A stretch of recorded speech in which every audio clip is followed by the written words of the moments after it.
Sheikh John from Uzbekistan. Assalamu alaikum wa rahmatullah. Alaikum assalam wa barakatuh.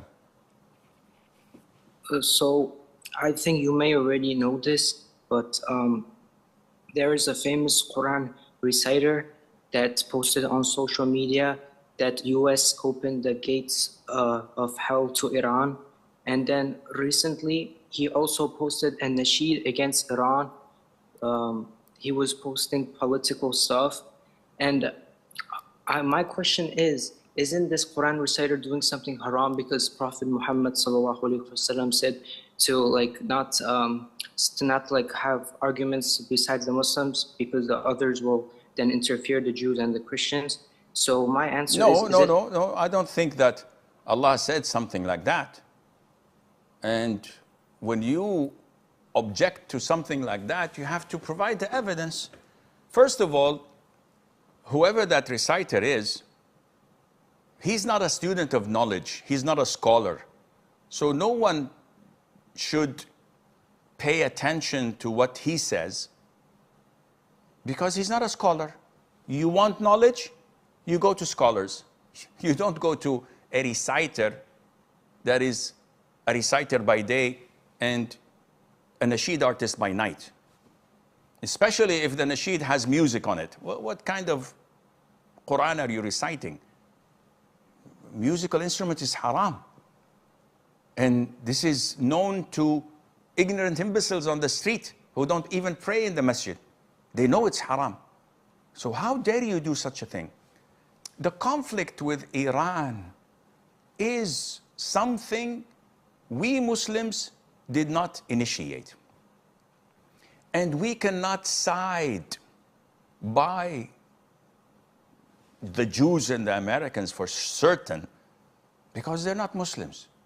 The Jews are the Israelis, not the Jews. The Israelis are our enemy.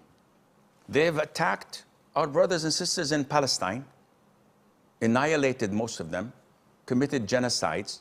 They've attacked Lebanon and want to annex half of it if they can.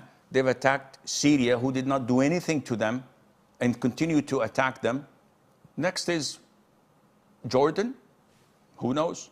Maybe Egypt, but they're too afraid of Egypt because they know what Egypt is.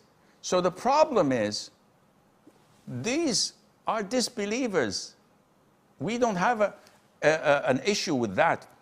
The issue is with Muslims coming to defend Iran, not knowing what Iran is. Oh, Iran is an Islamic country. What Islam are we talking about?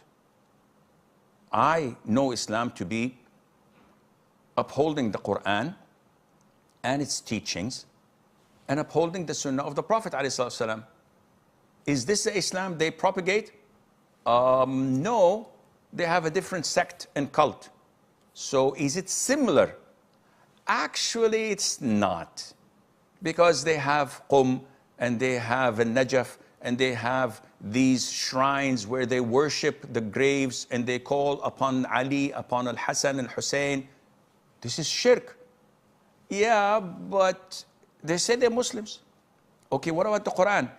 Actually, the Quran itself is not exactly similar to the one you 1.8 billion or 1.9 billion Muslims around the world read.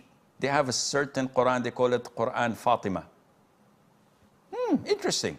And they say that none of the one you have is included in it and it's 70 times bigger. This is blasphemous. Yes, but they say that this is not true. But it is found in Al-Kafi of the Kilini. It is found in their original books that they teach in their schools and universities. So either these books are fabricated and kufr, or they believe in it. What about the Sunnah? Actually, they don't believe in the teachings of the companions because they think that all the companions are disbelievers and apostates, except 4 or 5 of them. But the rest, the hundreds, the rest, they're all kafir. So, with all due respect, what Islam are they following? Do we advocate them being attacked? Definitely not.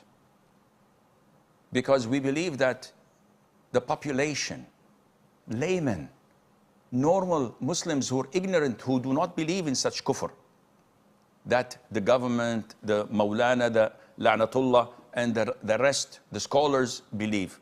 The people, normal people, don't know what's happening. We feel for them. But with all due respect, when they bombard us in the Gulf, when they bombard Kuwait, Qatar, Bahrain, Emirates, Oman, and Saudi Arabia, for what? We've not laid a hand on you guys. And instead of, yani, subhanallah, my father slaps you on the face, I go shout at my mom. Be a man and shout at my father. Why? I don't know what they're doing. So this confusion of some Muslims saying, oh, we don't want non-Muslims to interfere between the affairs of the Muslims, the Shia and Sunnah, we have our differences, we'll solve that on our own. No, we don't have a dispute that can be solved on our own when they're attacking us, when the Shia themselves of Iran did these atrocities in Syria, and we've seen what they've done with our sisters in Syria, Qasim Soleimani and their, what is this?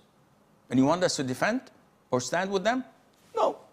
Let the Zalimin, the wrongdoers, destroy one another. We could care less. We don't have anything to intervene. It is wrong to stand by them.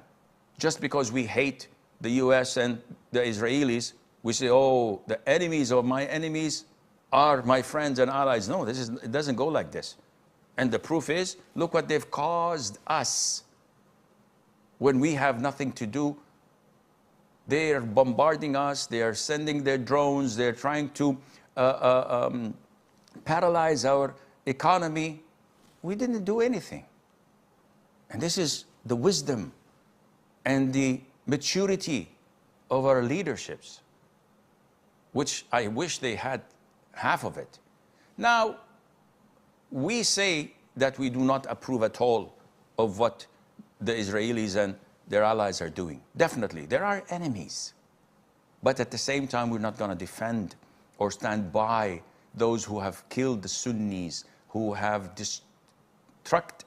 they have demolished villages and towns and countries, and they're trying to do anything they can to harm the people of Sunnah. And Allah Azza wa Jalla knows.